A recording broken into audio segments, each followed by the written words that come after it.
Welcome to Chillin' 101. We hope this video helps. You begin by opening the Settings app. This is the quickest route. Once in Settings, tap About Phone or System. Make sure you look for phone number or SIM status. If you prefer, open the phone app first, because some manufacturers show the number under Call settings. Tap Call Accounts or SIM cards to reveal associated numbers. These first steps locate where Android stores a device number and why different manufacturers place it in different menus. Now inspect the SIM and account details to confirm the number. Once done, tap SIM status or SIM cards and mobile networks and read the listed number under each slot. Make sure to check both slots if you use dual SIMs, because one may be blank. Also open your Google account or carrier app. Some carriers show the assigned number in their account pages.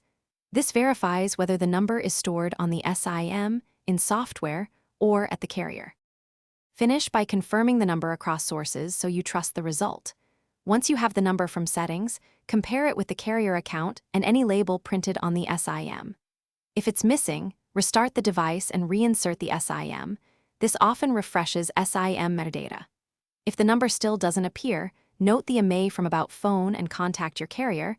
They can provision or confirm the assigned number. Troubleshooting like this resolves most hidden number issues. Thanks for watching. Consider subscribing if we helped you.